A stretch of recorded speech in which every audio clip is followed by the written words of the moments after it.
Hello, Sean McClure with Allen Smith Pools. Today we're out here in Fullerton, California at a pool we recently designed and built for a residential homeowner. Today we're going to talk a little bit about the design and how we came about with the materials we picked for the pool. If you want to come over here, we'll begin with the overall shape and location of the pool. The homeowner had a beautiful landscape and hardscaping that we tried to tie into. A lot of greens and browns, stone materials that we wanted to really connect with the pool. So we came up with a tropical looking natural freeform pool tucked away in the far end of the yard, giving them maximum room for outdoor living and lawn area. We began by going with a tying in with a fireplace in the far corner and picking a flagstone coping that's on top of the pool and the spa, as well as banding on the concrete decking.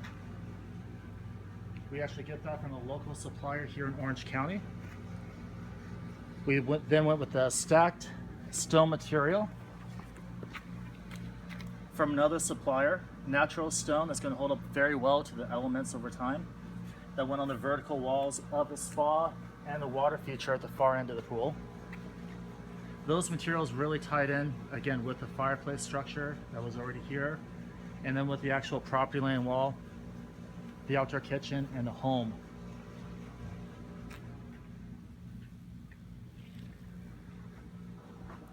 To get to this point, we actually did a 3D design rendering with a client where I worked with them and drew the concept in a 3D program we have that allows them to actually look at the yard in a 3D environment, and we were able to design the pool and spa and the outdoor living area, picking materials, colors, shapes, heights, texture, the whole 9 yards. So details like right here with the spa, it's raised 18 inches. It allows you to sit down and easily climb in and out of the spa without worrying about falling in there or any issues with getting out. In the 3D program, we're able to talk about this, the width of the coping, the height of the spa, the overall diameter of the spa, how many people we could fit in there, what the pebble or the watercolor is going to look like upon completion. During the design, we're able to talk about the umbrella over here on the Baja shelf. The Baja shelf is a great feature to add to a pool. It's a shallow body of water, lets you climb into the pool, put some furniture on there, have an umbrella like this right here to get some additional shade on a hot day.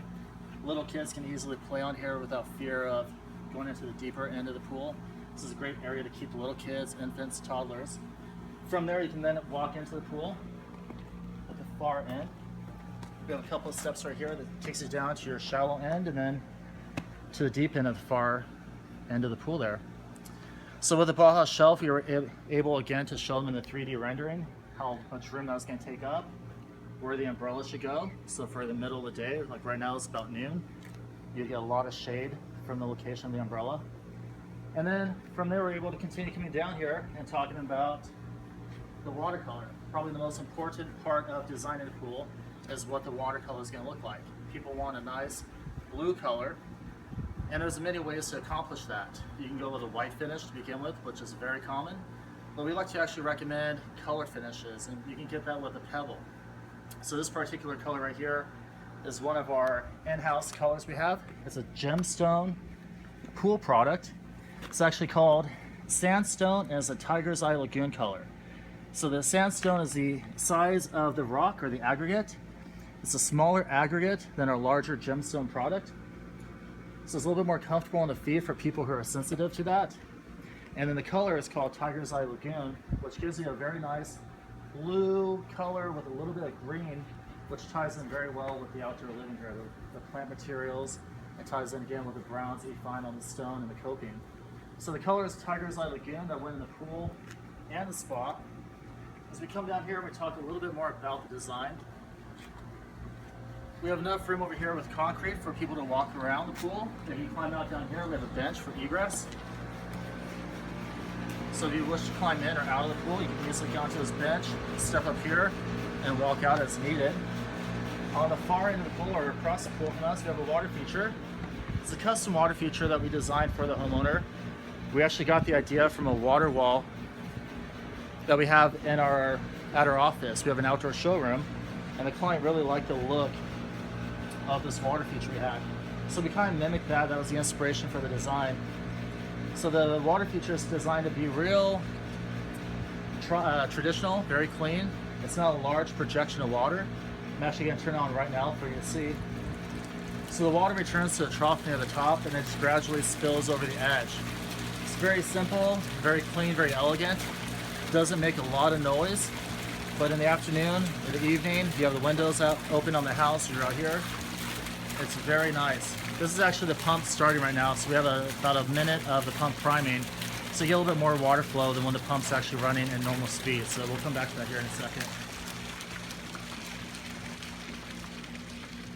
A couple additional details I'd like to point out real quick over here is, in the deck right here, most contractors will install a skimmer and or an autofill and install the traditional plastic lid. So you'll have a white plastic lid next to your pavers or your concrete. It's actually kind of ugly. We recommend going with a pour lid, which is actually a plastic shell that we can install whatever deck material you're installing into this lid. So if you have pavers, flagstone, tile, or here we did a broom concrete finish, we can actually install a lid to tie it into the overall deck. It's more seamless, more clean, gives it that real custom look. You can see down here at the deep end of the pool, we have two drain covers. Again, those are traditionally white drain covers you would see on an average pool. We like to do what we call a pebble top drain cover, where we actually install the same pebble material that we put in the pool and the spa on top of the cover to kind of camouflage them or conceal them down there. They blend in a lot better that way. So those are called pebble drain covers, and those are an upgraded option we offer. We're a little bit closer to the water wall now. You can see now the preferred water flow we have. So it's a decorative tile we have. We have a couple what we call deco tiles or decorative tiles spread across the length of the water feature. And then we have the same waterline tile, just kind of a brownish color tile the homeowner and I picked. We turn them at 45 degrees to create a diamond pattern. So we have this diamond pattern across the overall face of the water feature with a few decorative tiles for a little bit of an aesthetic. And then the water fills up in the trough and just runs vertically down there. Very clean, very simple. There's a bench right underneath there, so if you want to sit with your back up against that bench, you can actually have a little bit of water run down your shoulders, and it's just a real fun location to look back across the entire length of the pool. And then to make it feel even more natural, we incorporate a couple boulders, natural rock on top of the bond beam next to the water feature. So we have a couple boulders here and a couple on the far end over there. And those really tie in the stone we have on the raised walls, the flagstone cap, and the overall, again, the natural look we have in this backyard. To kind of cap it off, we went with a tropical / drought tolerant plant selection. So it's a real simple planters between the pool and existing concrete they had. It's designed to really soften the edges rather than just being a bunch of concrete or hardscape edging. It just really will soften the edge, give you a nice visual to look at from within the home, or again while you're out here enjoying the pool. There's some annual flowers in there, there's some tropical native grasses, some landscape lighting, some palms, and some flax in there as well. It's very easy to do to complement the pool.